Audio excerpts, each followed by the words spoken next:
पाहताय JB TV news. बातमीत सत्यता हीच आमची ओळख।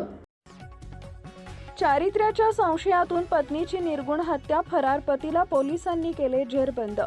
शिरपूर तालुक्यातील प्रधानदेवी इथं चारित्र्याच्या संशयातून पत्नीची दांडक्यानं मारहाण करून हत्या केल्याप्रकरणी फरार झालेल्या पतीला शिरपूर तालुका पोलीस ठाणे येथील पोलिसांनी शिताफीनं अटक केली आहे। या कारवाईमुळे परिसरात खळबळ उडाली असून पोलिसांच्या तत्परतेचं कौतुक होत आहे।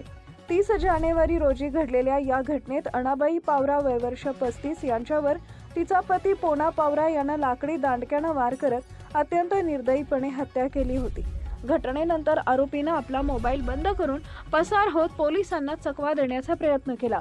मात्र जयपाल हिरे यांच्या मार्गदर्शनाखाली गुन्हे शोध पथकानं आरोपींच्या हालचालीवर बारकाईनं लक्ष ठेवत प्रधानदेवी परिसरात सापळा रचला। अखेर पोलिसांनी त्याला ताब्यात घेण्यात यश मिळवलं।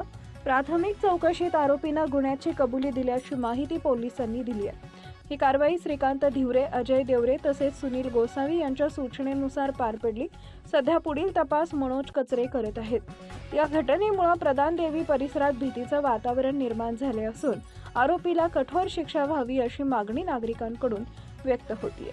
मुख्य संपादक जतीन बोरसे। आपल्या परिसरातील महत्त्वाच्या बातम्या पाहण्यासाठी आजच आमच्या जेबी टीव्ही न्यूज चॅनलला YouTube वर सबस्क्राइब करा आणि बेल आयकॉन प्रेस करा।